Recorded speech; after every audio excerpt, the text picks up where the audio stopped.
Y lo que hay detrás y de fondo de esta situación es que la mayoría de los congresistas no se quieren ir. Ese es el problema al final de la historia. No se quieren ir porque si se va Castillo bajo la forma que fuera, inevitablemente van a tener que irse ellos. El día de ayer ocurrió lo que era absolutamente previsible. La mayoría de oposición al gobierno ganó la presidencia del Congreso de la República con la elección del general Williams como el nuevo mandamás del Congreso de la República.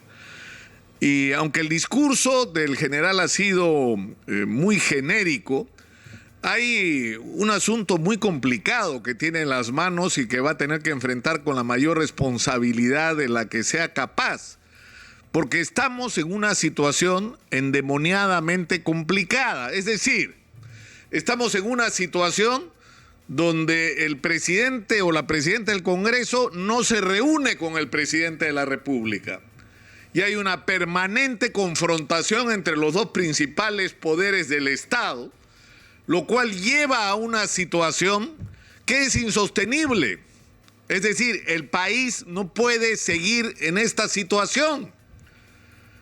Y lo que ha guiado en gran medida, sobre todo a los sectores más radicales en el Congreso, es la idea de que ahorita se cae Castillo. Bueno, con el ahorita se cae Castillo ya pasaron ¿cuánto? 13, 14 meses.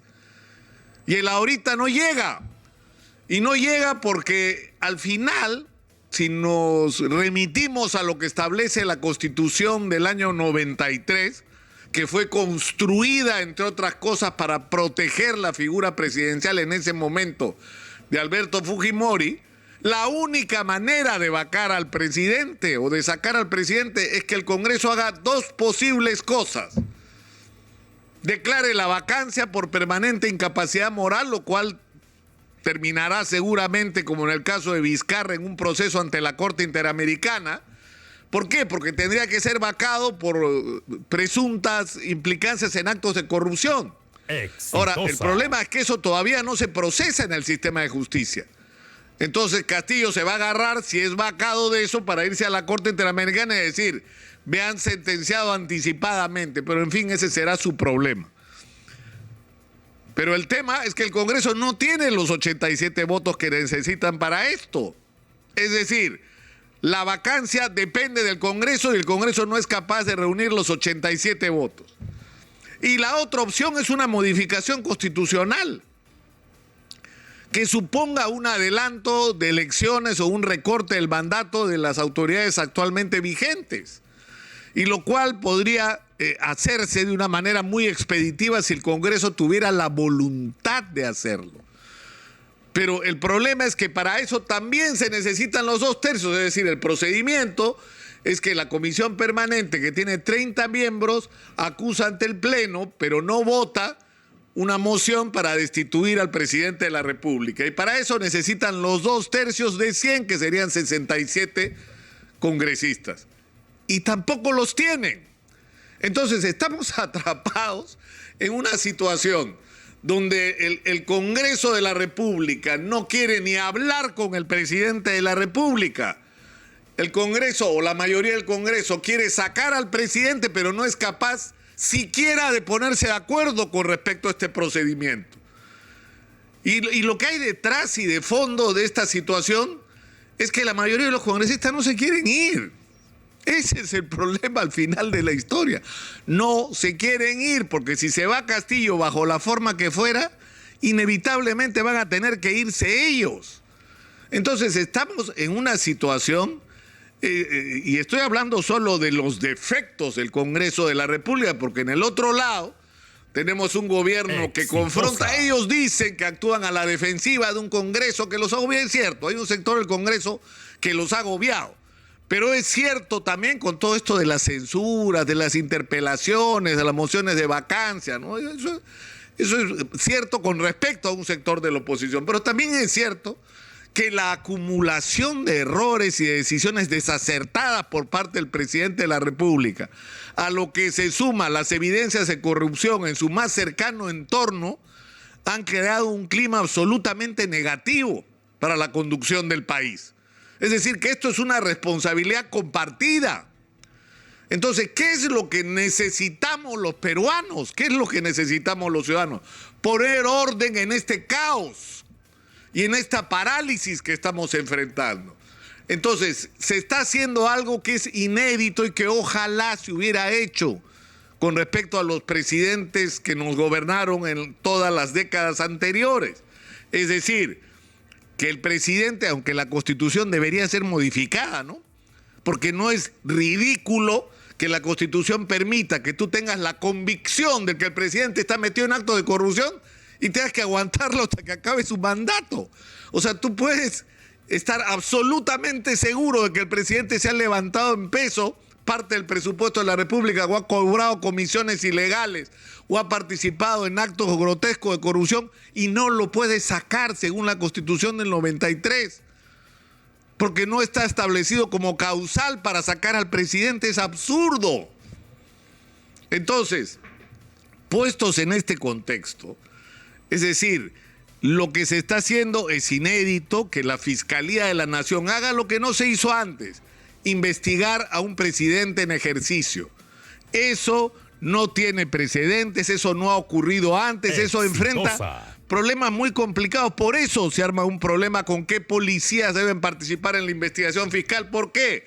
Porque se está investigando a gente del gobierno, incluyendo al presidente. Y eso supone que en esa investigación va a aparecer información. Entonces, el policía, como el señor Colchado, que lo sacaron y entiendo ya regresó, tiene acceso a información privilegiada por su participación en la investigación. ¿A quién le debe lealtad el señor Colchado? Le pregunto a ustedes. ¿A la Fiscalía con la que está trabajando la investigación? ¿O al ministro del Interior, al jefe de la policía y al presidente? ¿A quién tiene que ser leal el señor Colchado en su trabajo? Y la respuesta es obvia. El señor Colchado trabaja para el Estado peruano, no trabaja para el presidente como persona. Y eso crea la dificultad y plantea una situación, insisto, inédita. No ha pasado nunca. Pero es bueno que pase. Pero eso va a tomar sus tiempos y eso hay que hacerlo bien, y esta investigación tiene que ser impecable. No tiene que ser una investigación que concluya en aquello que algunos quieren oír, no. No, lo que necesitamos es que la fiscal de la Nación, con respecto al caso del presidente, nos diga la verdad y las conclusiones de una investigación objetiva, independiente y libre de todo sesgo político. Y si la fiscal de la Nación nos dice al final de su investigación que si el presidente fuera un ciudadano común y corriente lo acusaría, pero como es presidente no lo puede hacer, entonces tendremos que decir los ciudadanos qué nos hacemos con esa realidad. Es cierto que también es posible lo otro, que diga hay evidencia, etcétera, pero no hay nada contundente. En fin, hay que esperar con paciencia y con responsabilidad la investigación del Ministerio Público y de la fiscal de la Nación. Pero mientras tanto, ¿qué vamos a hacer? ¿Nos sentamos a esperar? No. Es decir, hay tareas urgentes que el país está esperando. La crisis económica no puede esperar, la necesidad de reactivar la economía no puede esperar, la crisis de inseguridad no puede esperar, la situación de los deudores financieros no puede esperar. Hay montones de cosas que no pueden esperar. La inversión minera parada no puede esperar. Las obras trabadas no pueden parar. Las irrigaciones detenidas no pueden seguir esperando. Los hospitales que están a medio construir, los colegios que están tirados por todo el país, todo eso no puede esperar.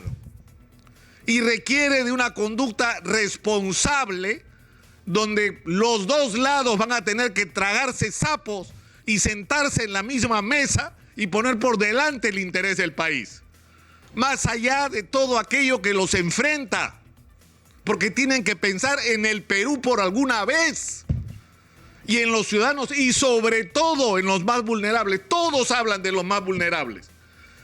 Entonces, ¿por qué no se preocupan por los más vulnerables y hacen el esfuerzo de que, ya que no pueden reunirse a solas, que convoquen al acuerdo nacional, que es un espacio más amplio, donde podría estar el Ejecutivo y el Congreso sentado en una mesa con representantes de otros sectores de la sociedad civil y del país, con los gremios sociales y empresariales, con las iglesias, en general con todas las organizaciones con algún nivel de representatividad en la sociedad peruana, que permitan en conjunto enfrentar las tareas que nos están, es decir, que necesitamos que se afronten con urgencia porque se refieren a problemas que nos están afectando a todos. Exitosa. O sea, yo creo que esto no es demasiado pedir. Yo creo que este mínimo de responsabilidad no significa renunciar a convicciones, renunciar al derecho a la fiscalización por el lado del Congreso o renunciar por parte del gobierno a su derecho a gobernar, porque para eso fueron elegidos, pero que en este momento y en esta circunstancia esa prueba de responsabilidad es lo que el país necesita. Y yo creo que en lo que corresponde a los ciudadanos, una vez más, y si hay que repetirlo todos los días, hay que hacerlo, la tarea más urgente que hay en el Perú, la única manera en que nos vamos a librar de la ineficiencia y la corrupción en la gestión pública es crear una nueva clase dirigente en el Perú. Los partidos o quienes pretenden representarnos hoy no nos representan más. No son organizaciones serias, no están unidas alrededor de ideas, de convicciones o de proyectos para este país.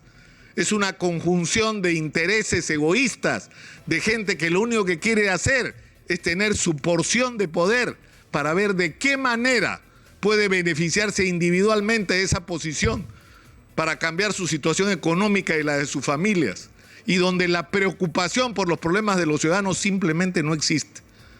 Y eso, yo lamento decirlo, creo que se va a repetir en estas elecciones municipales y regionales, donde en la inmensa mayoría de los casos lo que vamos a tener es más de lo mismo.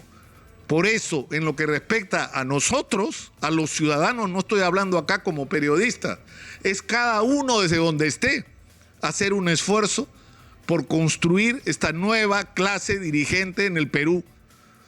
Más allá de las diferencias políticas, más allá de las agrupaciones que se forman, que tengan dos requisitos mínimos: la decencia o la honestidad, y en segundo lugar, la voluntad de trabajar por afrontar realmente los problemas de los ciudadanos y sobre todo de los que menos han disfrutado de este crecimiento económico del que hemos estado tan orgullosos en las últimas décadas.